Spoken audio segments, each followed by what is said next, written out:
औज़ुबिल्लाहिमिनश्शैतानिर्रजीम बिस्मिल्लाहिर्रहमानिर्रहीम। अज़ीज़ दोस्तों, उम्मीद है कि आप सब खैरियत से होंगे। मैं हूं इंजीनियर मोहम्मद यूसुफ और आप सब देख रहे हैं माइनिंग इनसाइट यूट्यूब चैनल।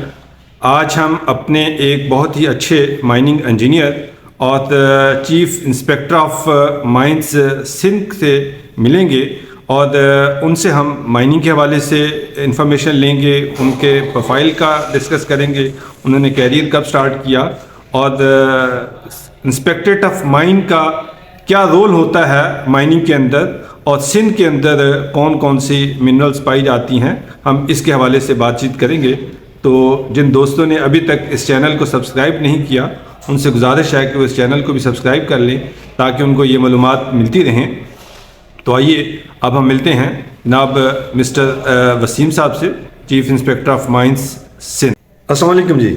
वालेकुम सलाम जी वसीम साहब, क्या हाल है आपके? ठीक हैं, खैरियत से हैं, तबीयत ठीक है? जी जी जी। अच्छा वसीम भाई, आप हमारा एक इस इंटरव्यू का पहला सेगमेंट यही होता है कि हम अपने नाज़रीन को वो बताते हैं कि हम जिन साहब से बात कर रहे हैं उनका प्रोफाइल क्या है, उन्होंने एजुकेशन कहाँ से हासिल की, जिससे थोड़ी सी हमारे नाज़रीन को, यंग इंजीनियर्स को मोटिवेशन भी मिलती है, दिलचस्पी भी होती है।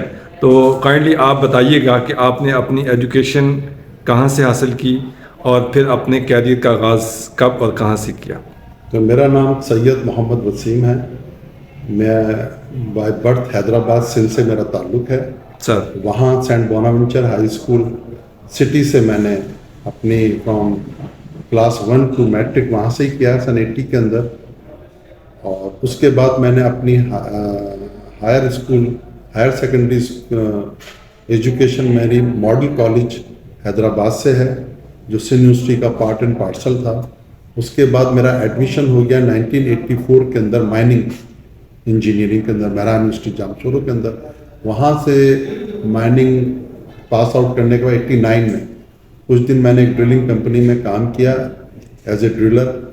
उसके बाद फिर मैंने कमीशन के थ्रू इंस्पेक्टर ऑफ माइंस में 92 के अंदर ज्वाइन किया। गुड। और उसके बाद से यहीं चल रहा है। फिर 2001 में मैंने मास्टर्स की एनवायरमेंटल इंजीनियरिंग मेहरान यूनिवर्सिटी से। अच्छा जी जी। Good good. उसके बाद से मैं यहीं हूँ इंस्पेक्टर ऑफ माइंस में। चंद माह मैं हैदराबाद में पोस्टेड रहा एज ए जूनियर इंस्पेक्टर कोल। उसके बाद में मेरी पोस्टिंग कराची में हो गई। 2009 के अंदर मेरा ट्रांसफ़र हो गया Thatta as a junior inspector mines ठट्टा।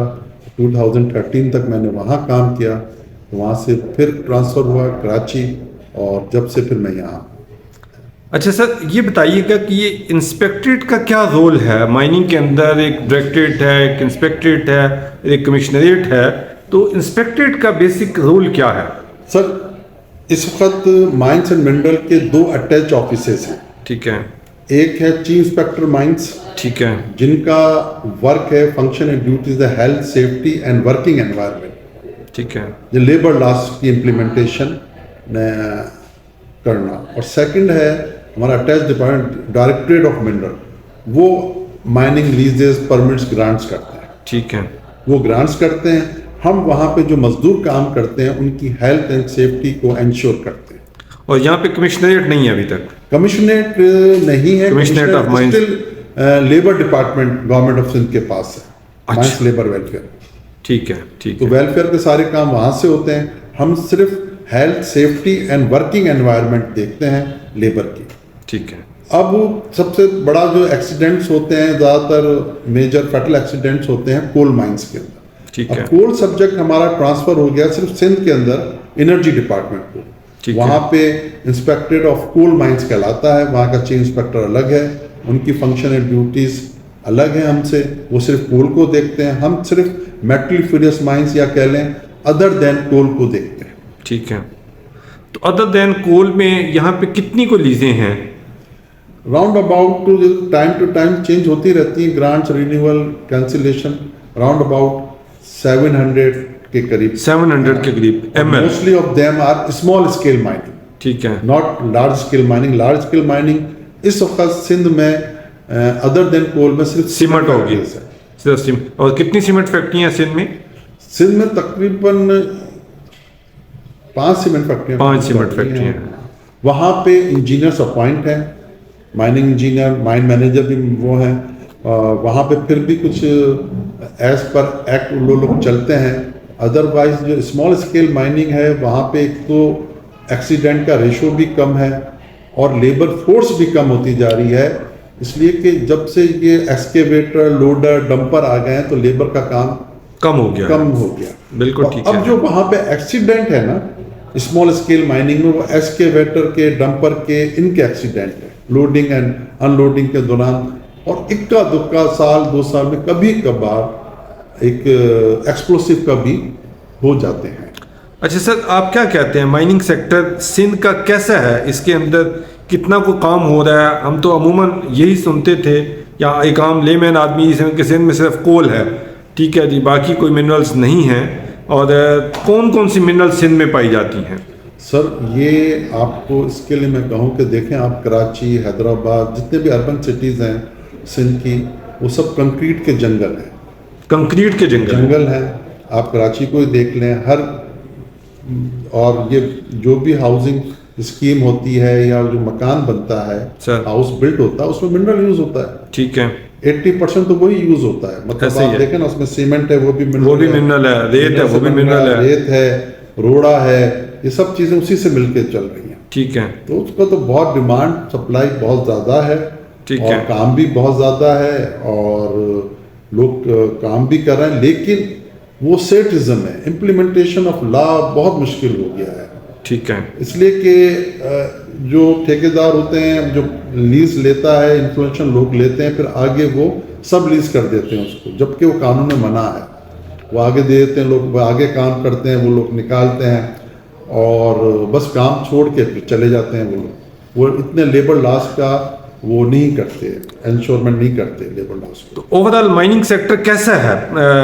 अगर हम पूरे पाकिस्तान के माइनिंग सेक्टर को देखें और फिर हम सिंध के माइनिंग सेक्टर को देखें, तो आप क्या समझते हैं कि हम माइनिंग सेक्टर ग्रो कर रहा है, नहीं ग्रो कर रहा? सेक्टर तो अच्छा है, लेकिन जो लड़के और लड़कियां माइनिंग इंजीनियरिंग करके आ रहे हैं, उनकी खपत नहीं है फील्ड के अंदर। अच्छा। उसके अंदर हमें बहुत मेजर वो लेके आना पड़ेंगी अमेंडमेंट लॉज के अंदर, कि जो भी माइन मैनेजर परमिट इशू हो वो सिर्फ और सिर्फ माइनिंग इंजीनियर्स को इशू हो।